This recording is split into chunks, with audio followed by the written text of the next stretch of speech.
Okay, so having scooted along that one quickly, let's now look at the special schemes, the talent schemes. There's two that we're going to examine. One's called the Quality Migrant Admission Scheme, which is this next one. And then there's the new one that you've probably all heard about, the Top Talent Pass. So let's just look at the Quality Migrant Admission Scheme to start. Okay, so the program undergoes frequent review to ensure it's meeting Hong Kong's needs. Now, the problem with this program is it takes too damn long. Last December, when it was announced, well, enhancement measures were announced, there was tacit recognition that the Quality Migrant Admission Scheme was taking the Immigration Department generally between 10 months and a year and a half to finalise all applications. It was too long. And that it was going to be sped up. Well, we did a case for a Russian national, and he was perfectly eligible. We got him approval under the next program, the Top Talent Pass. Took us 6 weeks, and because they're both schemes, you can have two applications ongoing at the same time. So we put an application under the Quality Migrant Admission Scheme, which in actual fact was a reapplication for him, because he'd been denied under the old regime and wasn't, he frankly did it himself and didn't do it properly. But we said, look, let's sort of, run two horses in the race. You can qualify as a Top Talent Pass applicant, but I think given what you do, you can definitely qualify for Quality Migrant Admission Scheme approval under the enhancement measures as they've been intimated to prevail by John Lee when he announced the enhancement measures. Anyway, it took us 11 months to get the Quality Migrant Admission Scheme approval versus 6 weeks to get the Top Talent Pass approval. So it's still taking too long. Anyway, be that as it may. So in June 2006, the government announced that we were going to look for quality migrant top talent. It was the first of its kind. That is, it was points-based and didn't require an employer. You basically had an assessment of who you were as an individual, and if you passed muster, you got the visa. And so Tung Chee-Hwa announced it as being top-notch talent, I believe. And was it Tung Chee? No, it wasn't Tung Chee-Hwa. Anyway, it was top-notch talent, and we were seeking extremely qualified applicants with the intention to boost Hong Kong's through their contribution to create jobs and promote investment.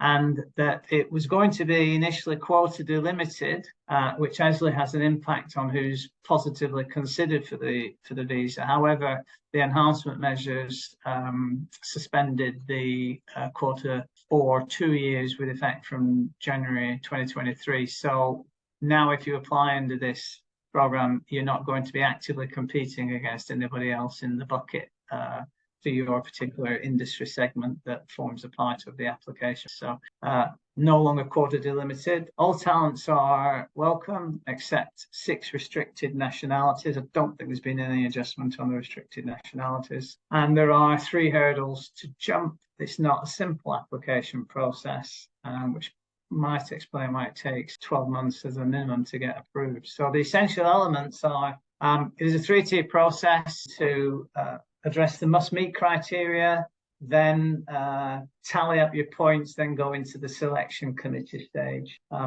The visa is issued pro forma. You don't need a specific purpose for your residence needed post-approval. You just need to be of the right ilk and caliber of a candidate and get the right number of points and not be out-competed. And then you can go through one of 2 sort of pathways. You can go through the general points test, or you can go through the what's known as the APT. And the APT is the process that gives you the ability to say that you are a Nobel Prize winner, you're Lang, you have got some kind of quality or some skill about you that's globally recognized such that you're a talent of exceptional standing and esteem. And so you should be granted slam dunk an 8-year visa right out of the starting gate.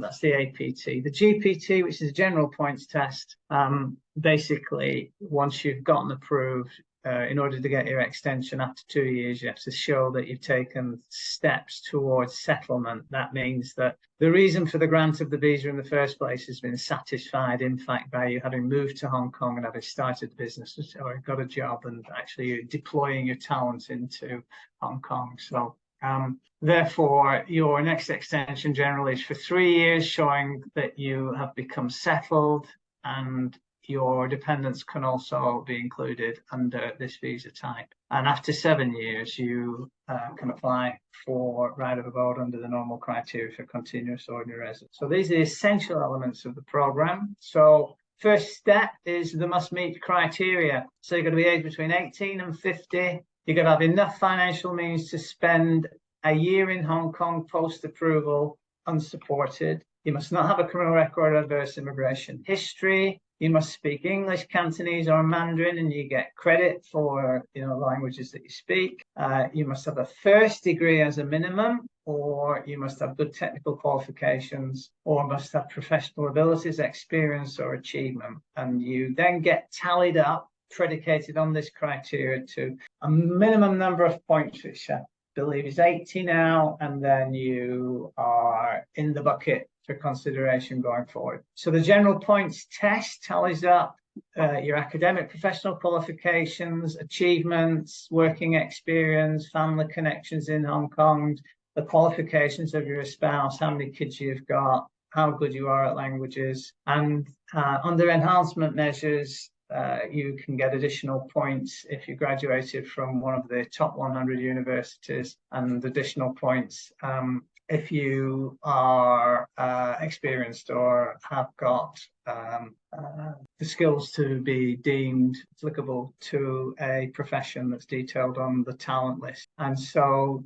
if you get approved, it's 3 years under the general points test, or as I say, 8 years slam dunk under the APT. And then you can apply for a top tier stream resident status if you've earned $2 million under the general appointment. So you can go on to actually get the equivalency of the 6 years under APT, 8 years under APT, if in the first year you earn 2 million Hong Kong dollars and more. Those are the sort of the enhancement measures to the Qualified Migrant Admission Scheme. And then the way it works is you satisfy the must meet criteria, score sufficient points, then you get into the approved pool, you get ranked by points total. 80 points is the minimum, unless you are one of the APT superior talents where they give you the maximum 225 points out of the starting gate. And it's one of those things, if you claim APT, if you claim you're a rock star, superstar, Nobel Prize winner, and you apply under that bracket, you claim 225 points, they'll assess you. You're either in or you're out. It's as simple as that. You don't get sort of a fallback opportunity going to be considered in the general points test. So you have to determine which one you think you fit into. And then under the general points test, settlement is demonstrated by employment with duties and compensation, which are commensurate with your qualifications, or you've established a business of a reasonable size. If you get the 8 year slam dunk approval under the achievements points test, then you get an 8 year limit of stay straight up. So there's no assessment as to what you've been doing during those 8 years. And as long as you've been ordinarily resident for the requisite profile and time, under each of the advanced, the achievements-based test or the general points test, you will qualify for permanent residence. So your 225 points achievements-based test is home run.